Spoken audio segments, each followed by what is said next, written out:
These verse from a nursery rhyme, passed down orally from generation to generation, describes the story of a city and the sea.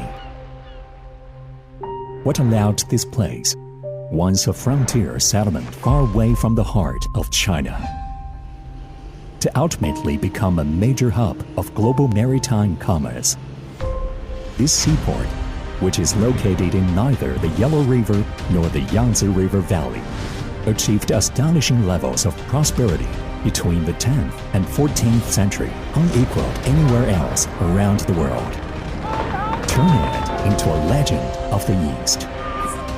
Who set in motion the events that allowed such prosperity to persist for 400 years? And who is responsible for preserving and passing down that history throughout the past millennia of history?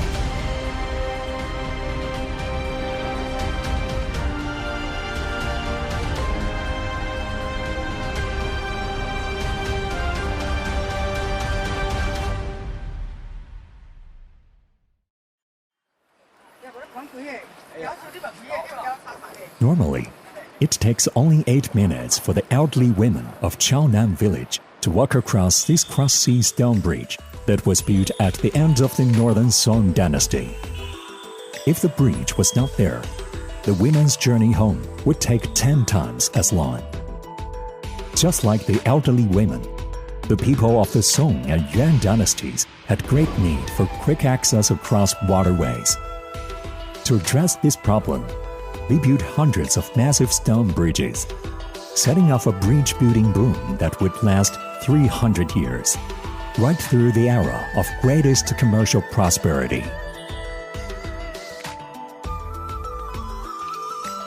To this day, Anping Bridge in southwest泉州retains the title of the world's longest flat-beam cross-sea stone bridge.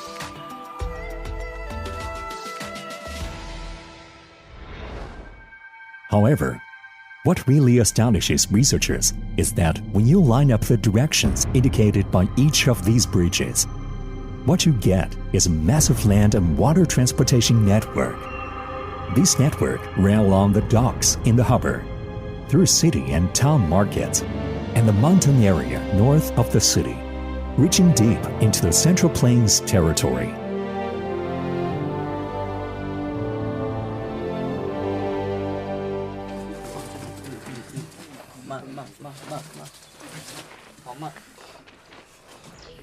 Through these Songyuan mining pits, as well as a 5-meter thick layer of iron slag, the Shaocaopu iron production site of Qingyang village in Anxi demonstrates a massive ironware production base.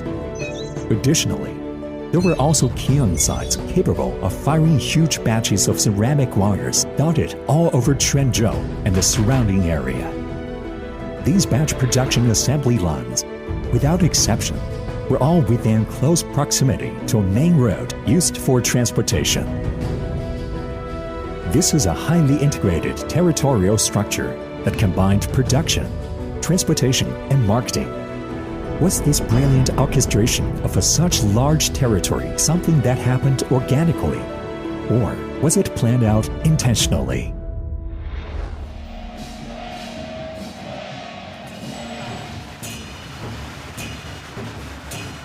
In the city, Tianhou Temple welcomed the devout pilgrims every day.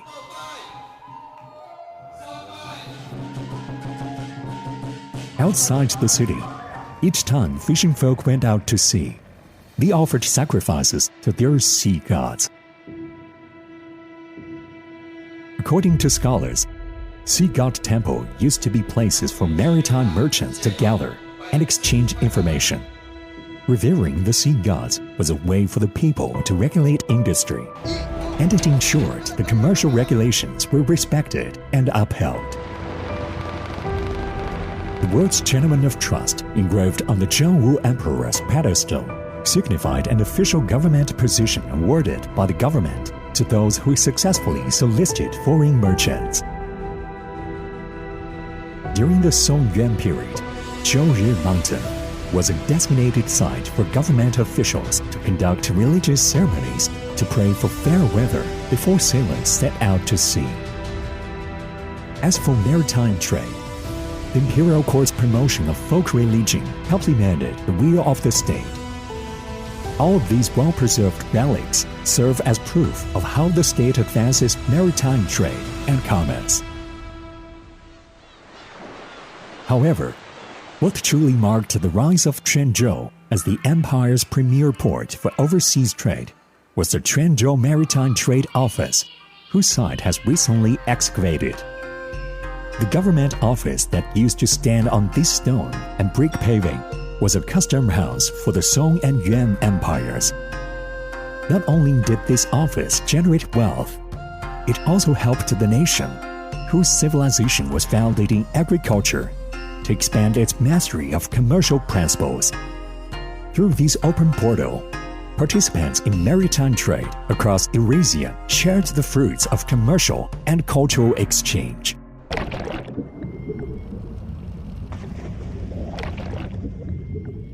A Fujian-built ship from the Southern Song dynasty was discovered at the bottom of the South China Sea. This discovery opened the floodgates for Chinese underwater archaeology. More than 180,000 artifacts were recovered from the shipwreck, including myriad exotically styled Dohua porcelain wares, ironworks, and Arabic golden ornaments, all showing clear characteristics of being export products. This fully laden ship from Quanzhou offers valuable information about not only China, but also the world beyond China. Long before the shipwreck, it's the South China Sea was ever discovered. The wreckage of another Fujian-built ship was unearthed from the silt of Quanzhou's Houzhou port. This Southern Song ship was carrying a full load of imported spice, including ambergris, frankincense, and pepper, on its way back to the harbor.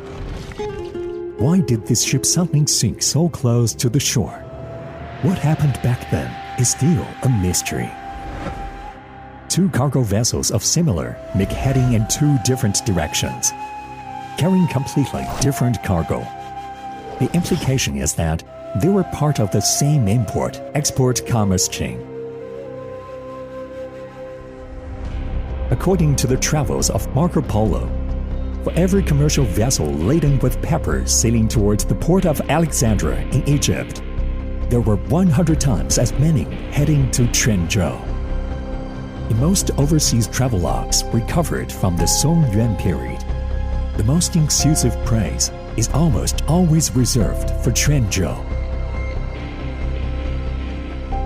Located on the longest shipping line in medieval times, Quanzhou was unrivaled in terms of the volume of trade conducted. This has attracted the curiosity of scholars. As a world-class market, such as Quanzhou would inevitably produce two types of people: world-class consumers and world-class merchants. So, who were they?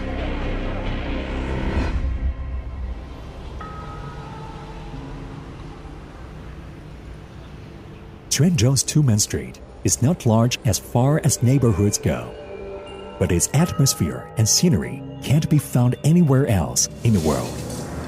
The millennium-old Guanyue Temple is right next to the equally ancient Qingjing Mosque, the oldest standing mosque in China. Across from Qingjing Mosque is the even more ancient Confucius Temple, flanked by even older Buddhist and Taoist temples. What is fascinating is that a large group of imperial clansmen once settled in this area. The Southern Clan Office was their administrative agency. In the Southern Song shipwreck, archaeologists discovered these wooden tags bearing the names of the owners of various goods.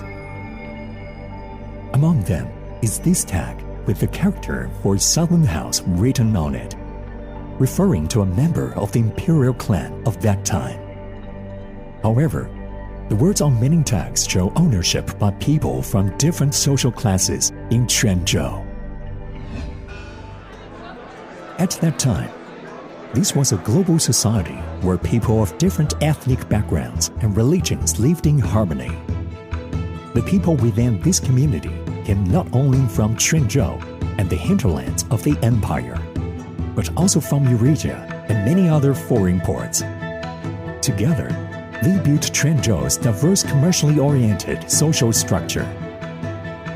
They were both consumers as well as participants in maritime trade.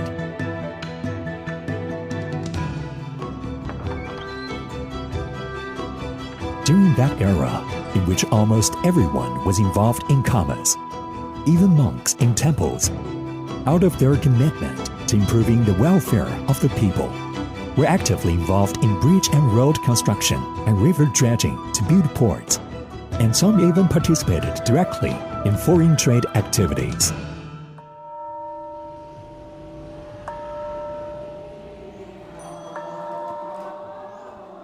On the 26th day of the lunar calendar, Yuan Temple stages its monthly ceremony of veneration of the Buddha. As usual on such occasions, West Street outside the temple is filled with incense, becoming a bazaar for street vendors.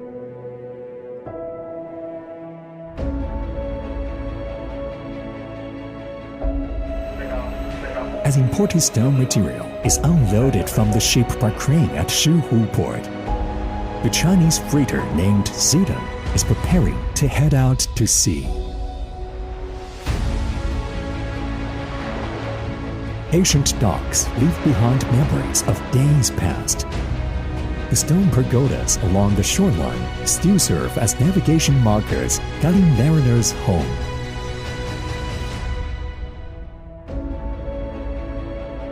Back then, long-distance global maritime trade connected the diverse societies and cultures of the world, making cross-cultural prosperity a reality.